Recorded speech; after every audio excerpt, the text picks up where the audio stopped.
I want to tell you something personal, something that even my closest friends didn't see coming. My family didn't expect it either. In fact, when I finally shared it with them, I could see the surprise written on their faces before I even finished my words.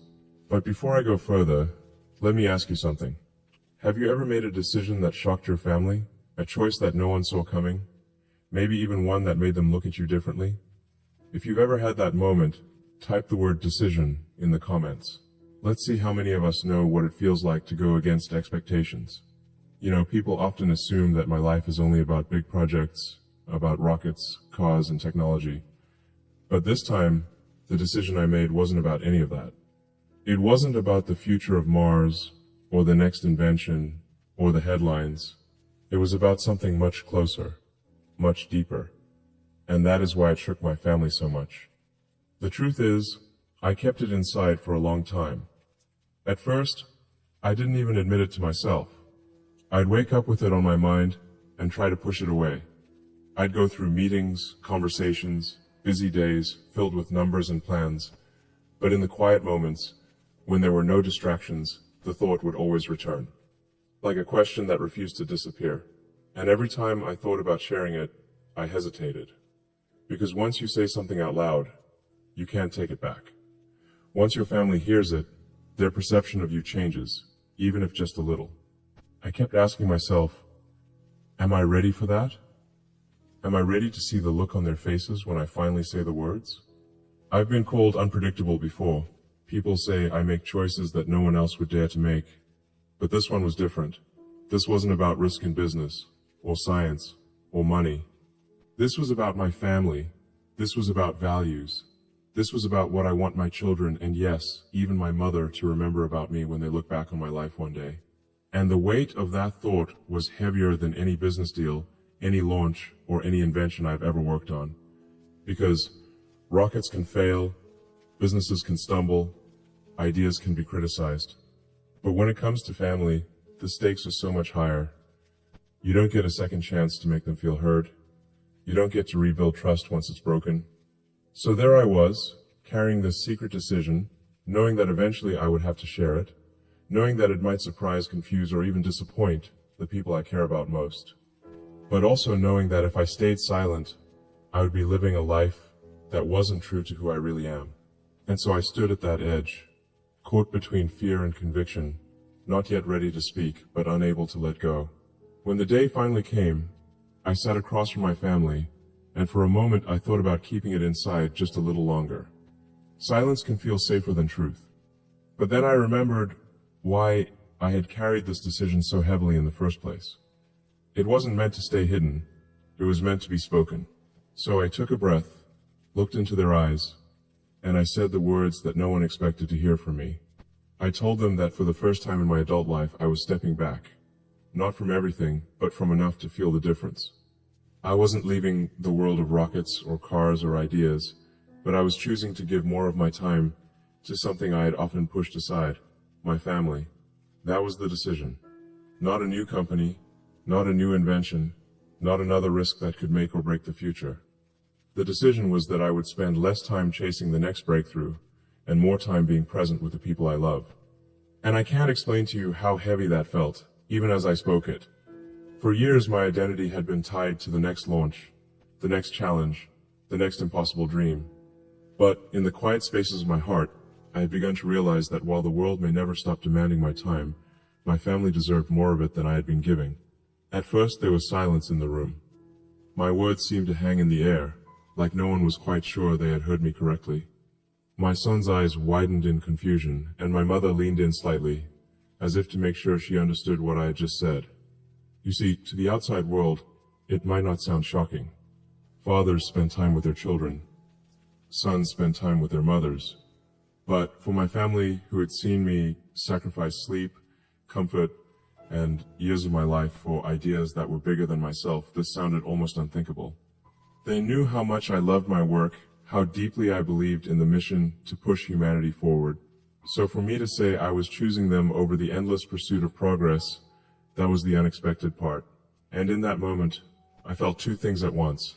Relief, because I had finally spoken the truth that had been living inside me, and fear, because I had no idea how they would react. I wondered what my 5-year-old son would think. Would he even understand what I meant? Would he care? Would he shrug it off like it was nothing? Or would it matter to him more than I could ever know? And I wondered about my mother, May. She had been with me through every stage of this life, the failures, the breakthroughs, the storms. What would she say now, hearing that I was finally choosing to pause, even just a little, in a life that had always been defined by speed? When I finally said the words out loud, that I was stepping back, even just a little, to be with them more, the silence stretched across the room like a long shadow. And then, like sunlight breaking through clouds, the first reaction came from the smallest voice.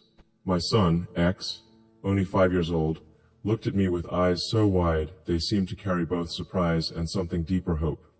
Children may not understand the weight of business decisions or the complexity of billion-dollar projects, but they understand presence. They understand when their father is there and when he is not. Does that mean, he asked slowly, his little voice unsteady with curiosity, you'll be home for bedtime more? The question struck me harder than any headline, harder than any criticism I had ever faced in public, because hidden in that simple question was the truth of what I had been missing. Rockets and cars and technology may capture the world's imagination, but for a child, nothing matters more than whether dad is there to read the story, to turn off the lights, to whisper goodnight.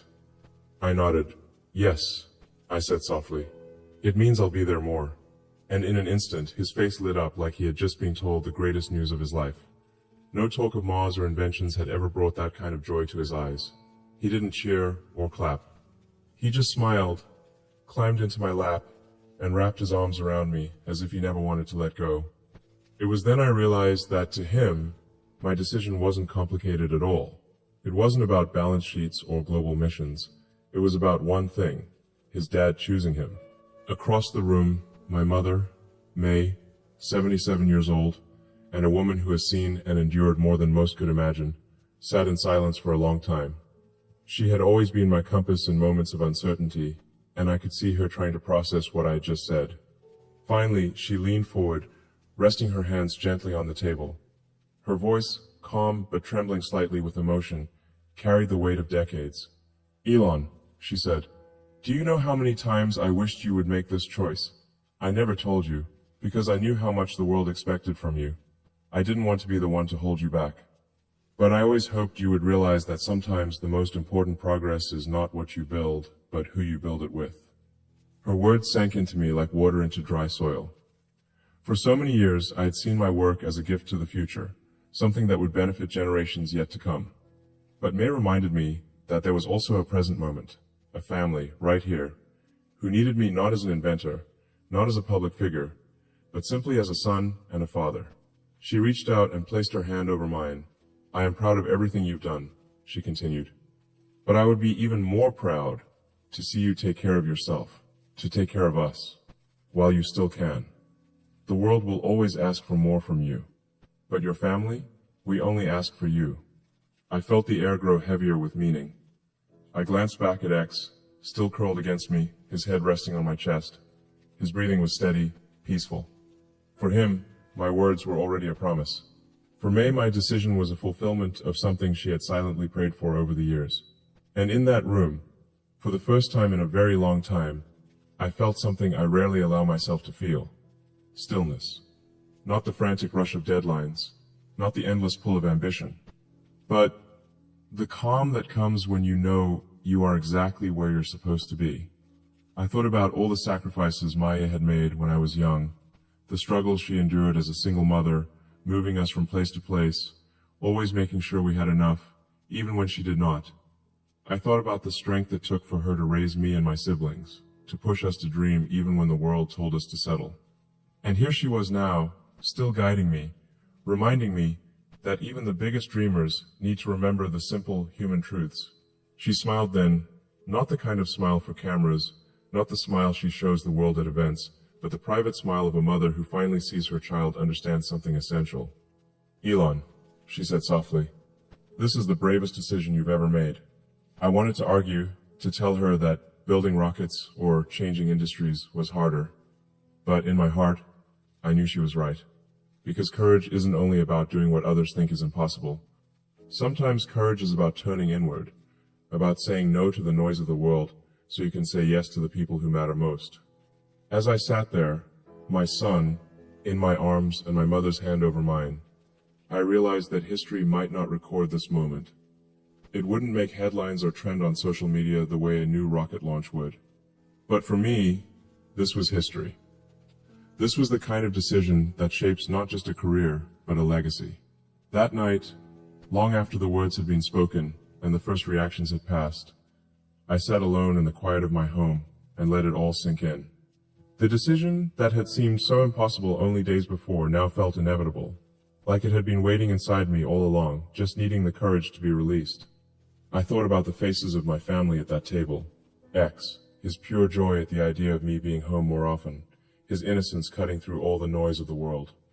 And my mother, Maya, with her steady wisdom, reminding me of something I had almost forgotten, that no amount of progress is worth it if you leave behind the people who love you most. And then I thought about the world outside those walls, a world that has always looked at me and expected the next big thing, the next announcement, the next disruption. I imagined the headlines that might come: Elon Musk slows down, Musk focuses on family, and I wondered how people would react. Some would be surprised, some would be disappointed, some might even laugh. But none of that mattered anymore, because the truth was, I wasn't making this choice for them. For so long, my life has been about the future of humanity, the future of technology, the future of planets we haven't even walked on yet. But that future will mean little if I miss the moments that matter in the present. If I miss my son's laughter. If I miss my mother's stories. If I miss the small, ordinary days that no invention can ever replace. It's strange, isn't it? How easy it is to think that meaning lies in the extraordinary, when sometimes it hides in the simplest of things. A bedtime story, a walk with your mother, a meal shared without rushing to the next meeting. For decades, I chased the extraordinary. Now, for the first time, I am choosing the ordinary and discovering that it is far more extraordinary than I ever imagined. The truth is, I don't know how this decision will change my life in the long run. I don't know if I'll regret stepping back, even slightly, from the endless race I've been running. But what I do know is that I'll never regret the look on my son's face when I promised him more nights at home. I'll never regret the gratitude in my mother's eyes when she realized I was listening to her not just as a visionary, but as her son. Maybe that's the lesson I was meant to learn all along. That while we strive to change the world, the real change begins at home, with the people who know us not as leaders, not as innovators, not as icons, but simply as family. And perhaps that's the greatest paradox of all. The world will remember me for rockets, for cars, for ideas that seemed impossible. But my family will remember me for the nights I came home, for the stories I told, for the way I chose them when I didn't have to. And in the end, maybe that's the legacy that matters most. I looked again at X before he went to bed that night. He tugged at my sleeve and said, "Daddy, can we make pancakes tomorrow morning?" It wasn't a demand. It wasn't even a question of possibility. It was the natural confidence of a child who believed his father would be there. And in that small request, I found the weight of everything I had been missing. "Yes," I told him. "We'll make pancakes." He smiled, satisfied, and went off to sleep. And in that moment, I realized that sometimes the biggest promises are kept not on the world stage, but in the quiet of your own home. So here I am, telling you this not as a public statement, not as a CEO, but as a man who finally understood something simple. Family is not what waits for you after your work is done. Family is the reason you work at all. Mark my words. When all is said and done, and when history writes its chapters, what matters most won't just be the missions, the inventions, the companies. It will be the relationships, the people, the love we choose to protect when the world tries to pull us away. And now, I want to ask you, what about your life? What decision have you been putting off that your family has been quietly hoping you'll make? What would it mean if you finally said yes to them, even in a small way? When I thought about that question for myself, it was uncomfortable. Because for years I convinced myself that postponing family moments was a kind of sacrifice for the greater good. I told myself that building rockets, cars, and companies would one day give my children a better future, even if it cost me time with them in the present. It sounded noble, almost heroic. But the truth?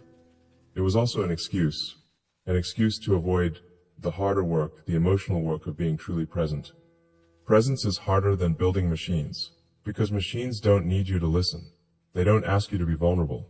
They don't need your patience when they're hurt, or your comfort when they're afraid. But people do. Family does.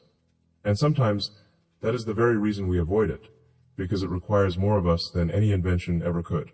I've learned that love is not something you can store up and give later, when you finally have more time. Love is only real when it is shared in the moment. A child doesn't remember the toys you bought them. They remember the afternoons you spent playing on the floor. A parent doesn't need your success. They need your presence, your laughter, your willingness to sit with them and hear their stories again and again. The longer I live, the more I see that the weight of our lives is not measured in accomplishments, but in connections.